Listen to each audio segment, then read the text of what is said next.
हरियाणा के रोहतक के कांग्रेस की युवा कार्यकर्ता हिमानी नरवाल की निर्मम हत्या ने पूरे राज्य में सनसनी फैला दी है। 22 साल की हिमानी का शव एक सूटकेस में बंद मिला, जिसके बाद पुलिस ने इस मामले में तेजी से कार्रवाई करते हुए मुख्य आरोपी सचिन उर्फ डिल्लू को गिरफ्तार कर लिया। इस हत्याकांड ने इनसाइड स्टोरी में रिश्तों की उलझन, ब्लैकमेलिंग और क्रूरता की ऐसी परतें सामने आई हैं जिस घटना को और भी रहस्यमय बना देती हैं।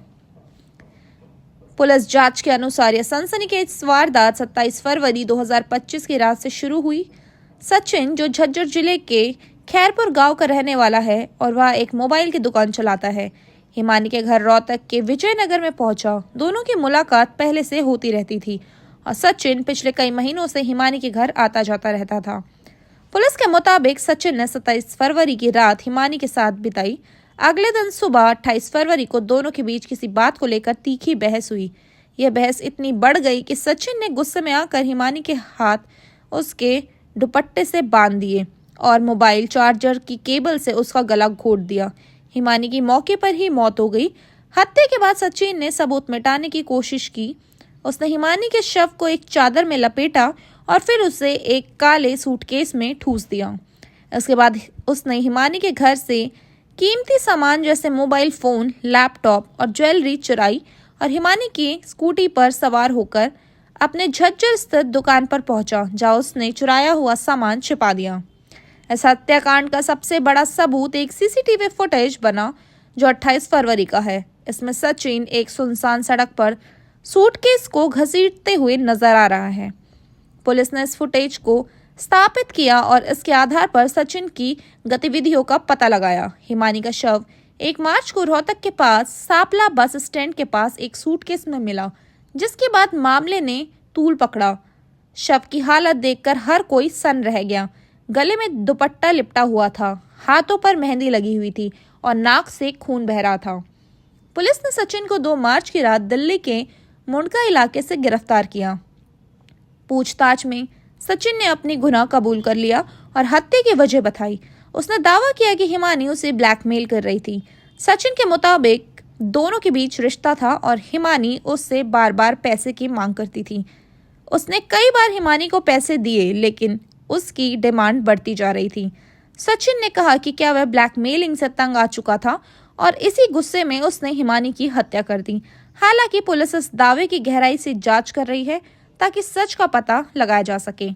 हिमानी की मां सविता ने पुलिस की कार्रवाई पर असंतोष जताया और हत्या के पीछे कांग्रेस पार्टी के कुछ नेताओं पर शक जाहिर किया। सविता का कहना है कि उनकी बेटी की हत्या का असली कारण कुछ और हो सकता है। उन्होंने कहा, हिमानी एक सक्रिय कार्यकर्ता थी। उसकी पार्टी में तरक्की से कुछ लोग जलते थे। उसकी हत्या के पीछे पार्टी के लोग हो सकते हैं। सविता ने यह भी कहा कि पुलिस ने शुरुआत में मामले को गंभीरता से नहीं लिया और वह चाहती थी कि असली वजह सामने ना आ पाए। उन्होंने आरोपी सचिन को मौत की सजा देने की मांग की और कहा, अगर उसे सजा नहीं मिली तो मैं आत्महत्या कर लूंगी और इसके लिए हरियाणा सरकार जिम्मेदार होगी। रोहतक रेंज के अतिरिक्त पुलिस महानिर्देश एडीजीपी कृष्ण कुमार राव ने बताया कि सचिन शादीशुदा है और उनका कोई राजनीतिक संबंध नहीं था। उन्होंने कहा, आरोपी ने हत्या के बाद हिमानी के घर से सामान चुराया और उसे अपनी दुकान में छिपाया। हमने चुराया हुआ सामान बरामद कर लिया है। सचिन का रिमांड लिया जाएगा और आगे की पूछताछ से मामले की ओर और बढ़ते जाएंगी। पुलिस ने यह भी खारिज किया कि सचिन और हिमानी दोस्त थे, जैसे कि परिवार ने दावा किया था। एडीजीपी ने कहा कि दोनों की मुलाकात सोशल मीडिया के जरिए हुई थी। 22 साल की हिमानी नरवाल हरियाणा कांग्रेस की एक उभरती हुई कार्यकर्ता थी। वह रोहतक के विजयनगर में अपने पैतृक घर में रह रही थी। सोशल मीडिया पर सक्रिय हिमानी ने कई इंस्टाग्राम और फेसबुक अकाउंट्स चलाए, जहां वह अपनी जिंदगी, डांस और राजनीतिक गतिविधियों की झलकियां साझा करती थी। वह भारत जोड़ो यात्रा में भी शामिल हुई थी। कांग्रेस विधायक बीवी बत्रा ने उन्हें बहुत अच्छी और सक्रिय कार्यकर्ता बताया था।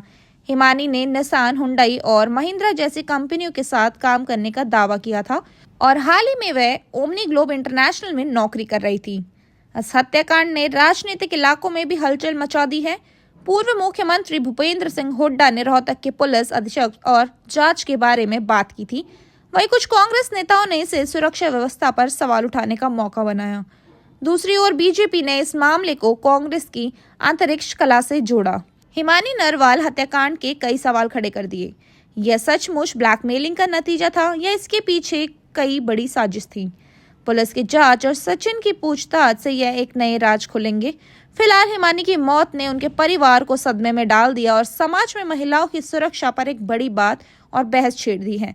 इस मामले में अगली सुनवाई और पुलिस की कार्रवाई पर सबकी नजरें टिकी हुई है।